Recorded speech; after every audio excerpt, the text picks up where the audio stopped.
हमारे साथ अरीबा खान जी हैं जो कि ओखला विधानसभा 54 से प्रत्याशी हैं कांग्रेस पार्टी की। मैं इनसे कुछ सवालात करूंगा, बताएंगे। मैम कैसी हैं आप? बहुत शुक्रिया, थैंक यू, अस्सलाम वालेकुम। सबसे पहले मुझे ये बताइए, जो यहाँ पर बहुत सारी गंदगी है या फिर सड़कें कहा जाए कि सड़कें बहुत ज़्यादा बदतर हैं, उनके लिए आप किस तरह से काम करेंगे?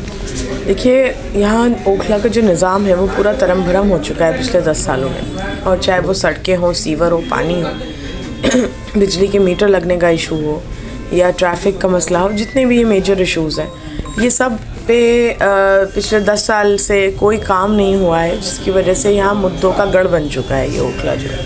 और हमारी देखिए यही कोशिश रहेगी कि जिस तरीके से जब मेरे वालिद साहब यहाँ काउंसलर भी रहे, विधायक भी रहे, उन्होंने ओखला को जिस तरीके से सींचा है, तो हमारी यही कोशिश रहेगी एक बार फिर से हम ओखला को उतना ही खूबसूरत बनाएं जैसे पहले हुआ करता था। अच्छा, जैसे कि यहाँ स्वास्थ्य की जो सुविधाएं हैं वो जिस तरीके से सरकारी सुविधाएं होती हैं एक कॉलोनी में, वो सुविधाएं यहाँ पर नहीं हैं, उनको आप विधायक बनने के बाद कैसे मैनेज करेंगे? जो सिस्टम होता है, असल में सिस्टम के थ्रू ही काम होते हैं, लेकिन सरकारी सिस्टम करप्शन में इतने डूबे हुए हैं कि वो काम करने को तैयार नहीं है। अब यहाँ सीवेज पंपिंग स्टेशन बनना है, यहाँ यूजीआर बनने हैं, यहाँ जितनी भी चीज़ें हैं, सड़कों के खस्ता हाल हैं, इन सब पे काम तो तभी होगा जब आपका सिस्टम और एडमिनिस्ट्रेशन पे कंट्रोल होगा। जब विधायक जी अपनी ही करप्शन की एक्टिविटीज़ में डूबे रहते हैं तो वो क्या सिस्टम को देखेंगे और क्या काम कराएंगे? अच्छा, नारी शक्ति पर? नारी शक्ति का एग्जाम्पल मैं आपके सामने खड़ी हूँ।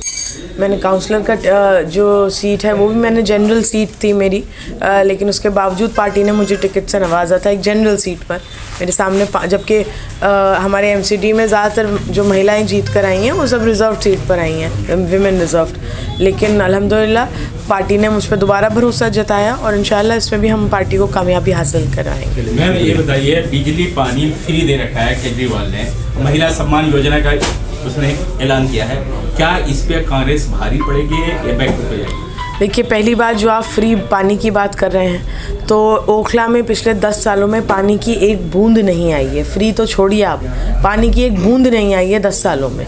और फ्री का पानी दिया है, सीवर का पानी फ्री में घरों में पहुंच रहा है, लोगों के घरों के अंदर, तो वो पानी हाँ बेशक फ्री में दे रहे हैं वो। दूसरी बात जो आप फ्री बिजली की बात कर रहे हैं, क्यों बिजली के बिलों पे सब्सिडीज़ और उसके कैंप लग रहे हैं? अब बिजली के बिल माफ़ कराने के कैंप क्यों लग रहे हैं अगर बिजली फ्री लग रही है?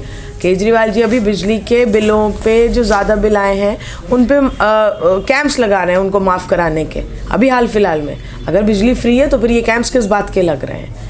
और महिला सम्मान योजना ये जो निकाल रहे हैं, तो पंजाब का इनका ट्रैक रिकॉर्ड आप देख लीजिए। पंजाब में इन्होंने यही वादे किए थे इलेक्शन में और 3 साल से वहाँ महिलाओं के खातों में 1 रुपये नहीं आया।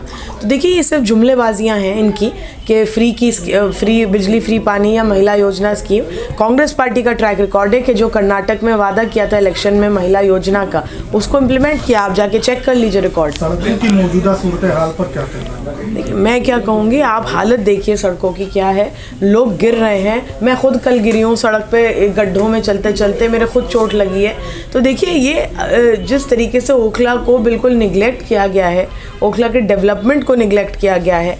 यहाँ पे आबादी ज़्यादा मुसलमान आबादी भी है और हमारे हिंदू भाई बहन भी यहाँ रहते हैं, लेकिन हालात वो भी, हिंदू भाई बहन भी सीवर से जूझ रहा है, मुसलमान भी सीवर से जूझ रहा है। हिंदू भी सड़कों पे सड़कें ख़राब हैं, यहाँ भी हैं, वो भी पीने के पानी को तरस रहा है, हम भी पीने के पानी को तरस रहे हैं। तो इश्यूज़ देखिए, सारे इश्यूज़ सिमिलर हैं और क्योंकि यहाँ लगातार कोई काम नहीं हुआ है, तो यही रीज़न है कि ओखला आज एक स्लम एरिया बन गया है। बताया जा रहा है कि काउंसलर है, काउंसलर में जो काम करने जो कर नहीं पा रही हैं वो विधायक में आ गई हैं, कैसे वो कर पाएंगे? मैं तो विधायक के भी काम करा रही हूँ 2 साल से। सीवर की सफाई का काम मेरा काम नहीं है, एमसीडी का उससे कोई लेना देना नहीं है। आप गूगल कर लीजिए, इतनी समझ तो होनी चाहिए विधायक जी को कि उनके क्या काम है क्या नहीं। उसके बावजूद वो 2 साल से कह रहे हैं कि सीवर की सफाई का काम काउंसलर का है।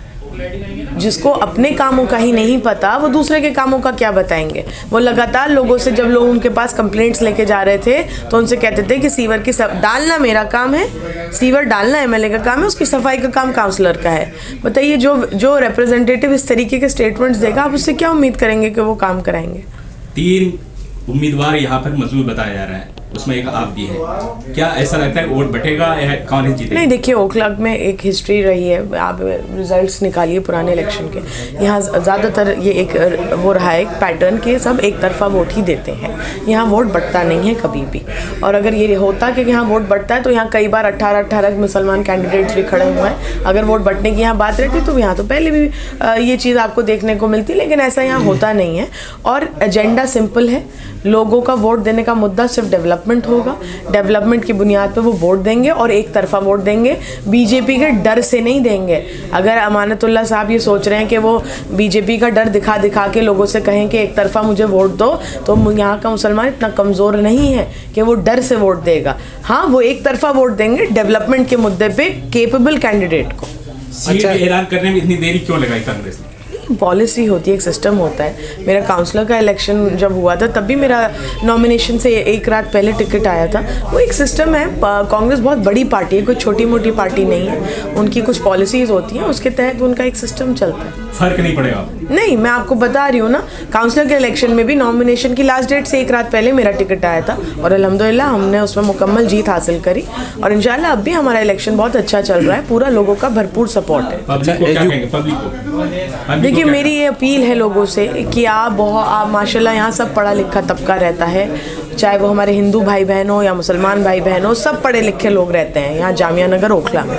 मेरी अपील है कि आप लोग से किसी सिंपैथी की बुनियाद पे या किसी कंट्रोवर्शियल कैंडिडेट को या ऐसे कमज़ोर कैंडिडेट को जो हर वक्त बीजेपी और एलजी से डरता रहता है, ऐसे लोगों को आप वोट ना देकर मजबूत लीडरों को वोट दीजिए जो आपकी मजबूती से आवाज़ उठाएं, जो निडर और हिम्मत के साथ आपकी लड़ाई सड़कों पे भी लड़ें और असेंबली में भी आपके इश्यूज़ को रेस करें। अच्छा, आप खुद भी एजुकेटेड हैं, तो एजुकेशन पे कैसे आप ध्यान देंगी, इसका भी जो है जिक्र करिए। देखिए, मैंने अभी आपसे जाहिर किया कि पिछले 10 सालों में ओखला में एक भी स्कूल नहीं खुला है और क्योंकि यहाँ स्कूल शिक्षा के ऊपर वो कहते हैं केजरीवाल जी हमने काम किया, तो मैं ये पूछना चाहती हूँ, अगर आपने द्वारका में स्कूल खोला तो क्या ओखला का बच्चा द्वारका पढ़ने के लिए जाएगा? आपको यहाँ के लिए क्यों आपने इन चीज़ों को निगलेक्ट किया? तो हमारे इंशाल्लाह ये कोशिश रहेगी कि अच्छा सरकारी स्कूल विद साइंस स्ट्रीम हम यहाँ ओखला के बच्चों के लिए उसका अरेंजमेंट करें। Thank you.